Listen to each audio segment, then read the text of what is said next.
Hey team, you're watching Hide and Sneaks, and there's often a huge amount of overlap between NBA fans and sneakerheads, and this shoe perfectly positions itself to cater to both audiences. I am of course talking about the Jordan 4 Lakers. Now as a Lakers fan, I absolutely love the shoe. Often we kind of get some pretty average Lakers pairs that are just yellow or purple applied on real general release with not great design or material, but this one completely undoes that by bringing some great color treatment and great material treatment to a very popular model being the Jordan 4.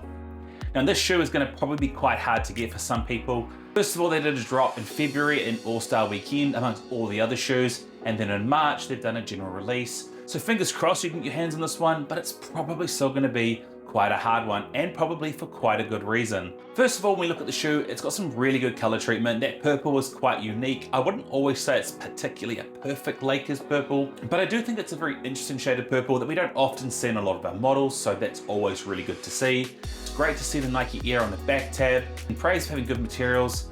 The only thing I will say is though, I'm a bit worried about the price point because the price point seems to be creeping up and up and up. Now, in personal circumstance, I think back to 2020 and I was paying about $290 New Zealand for a pair of Jordan 4s. That increased to 300, 310, 330, and it's now really common to see a pair at 350 New Zealand dollars. This one, I've seen at some retailers actually selling for as high as 400 New Zealand dollars, which is kind of crazy because it's not a collaboration pair, it's not a famed special edition pair. Yes, it has better materials, but wow, this is becoming quite unaffordable for us to get a couple Jordan 4s in a year. So now it's the big question, where does this belong in your sneaker collection? Is it a miss, is it a maybe, or is it a must? Let's start off with the basics. Is it a miss? Absolutely not. It's a Jordan 4, which is a popular model. It's a fantastic color treatment and fantastic material treatment, and it looks really clean, and I think is actually done in a way with a bit of darkened colors where it could be really wearable regardless of what outfit you wear. Now, if you're a Celtics fan, I can understand why you're going to pass on this. You've got to have your team loyalty, similar to me not buying the latest version of the Jordan Jumpman Jacks because it's a Boston colorway. So is it a maybe or is it a must? Well, that comes down to a couple things. Typically, when I talk about a pair being a maybe, I talk about it not having great materials, being a bit hard to wear, or potentially being too similar to other pairs that many people have in their collection. And in this case, I just can't make a comment on any of those things. Materials are solid, it looks really wearable, and there just hasn't been a purple shade in Jordan 4s. In fact, getting a purple or Lakers colorway in any model isn't as common as you might think for one of their big market franchises. So for me, there definitely isn't a conversation here to be had about being a maybe, because to me, it is an absolute must.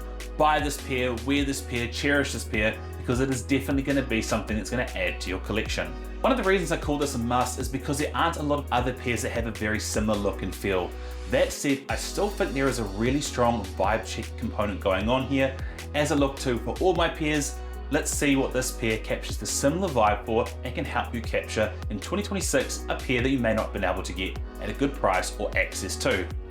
Starting off with, this is a Jordan 4 that is purple. It does bring me back to a woman's pair of Jordan 4s, the Jordan 4 Canyon Purples, but ultimately I just don't think it's a fair comparison, and the Jordan 4 Laker wins on all accounts. I never really liked the Jordan 4 Canyon Purple. I don't like that it wasn't actually a proper decent purple. It always felt more like a desaturated blue to me. I think that long haired suede often looks a little bit worn in and rough, whereas this one looks clean and sleek. And more importantly, because it's in men's sizes, you have a much more wider range. It can be both worn by men and women, so in all ways, I think this is a better vibe check for that pair. Taking a step further back and thinking about this more as a men's Jordan 4 with that really clean suede upper, many people won't be familiar with this pair, but it is a very good vibe check for the Jordan 4 Travis Scott Friends and Family. Now, it's one of those things that's kind of natural about collecting a model you like the Jordan 4, where you want to build a color wheel and make sure you have a color that represents every part of it. Problem is though, if you're looking for a Jordan 4, and especially in a suede nubuck colorway, there just hasn't been a lot of options when it comes to the shade of purple. Now, if you looked online and found a Jordan 4 purple, you might have come across the image of the Jordan 4 Travis Scott Friends and Family, and to be fair, it is a really awesome and clean pair, but it is not clean enough for the price you'd have to get in resale market being such a limited drop. So in this regard, I think it's a very good vibe check for that pair because you're capturing a lot of the similar notes, the wearability and the clean look of it, while also making it a much more affordable price point. And then lastly, taking a step back, this is ultimately a Jordan that is in recognition of the Los Angeles Lakers, a pair that you can wear to support your team, wear with your jersey, or wear along to games. And to be perfectly honest, we haven't actually had a lot of great pairs that are designed for that. As a Lakers fan, most of the opportunity comes in more performance pairs, like the Kobe's or LeBron's, but in terms of everyday wearability, there's just a little bit of challenge behind some of those colorways. I think back to my favorite examples of Los Angeles Lakers inspired pairs, and the one that I always kind of wanted was a Jordan 1 mid. Now ultimately, it's just a yellow mid with color blocking, purple laces. It was nice, but it really wasn't a statement. It was just the best that I could see available at the time. This one blows that pair completely out of the water. It's got those Lakers tie-ins, it works really well with the purple jerseys, and ultimately is still a really good pair in isolation as opposed to need to be worn at a game or with a jersey. So I think it's fantastic vibe check, and all sneakerheads should look at this pair if you are a Lakers fan and go, not bad. Well, that takes us to the end of the video, and if it's not already immediately obvious, I'm really high on this particular pair. Maybe not on the price point, but the overall look and feel and kind of inspiration behind the shoe, I think is fantastic. So that leaves one thing on my part to do, and that is put it on the sneaker wall. Now, it's probably no surprise it's going to be a very high rating, which is why I'm kind of going back and forth between is it 9, is it 9.5, is it a 10? And ultimately, I've actually landed on it being my first 10 out of 10. There's so much I love about the shoe. I've already spoken about why I think it's a good shoe. Now I'm trying to justify why I pay resale prices because I've missed out on my raffles, but it is absolutely a wearable shoe, makes a statement, and will definitely make your sneaker collection so much stronger.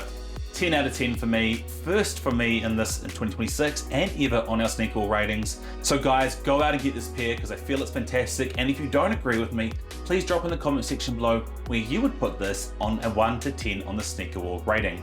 I look forward to reading that. Feel free to like and subscribe, guys. I'll see you guys next time.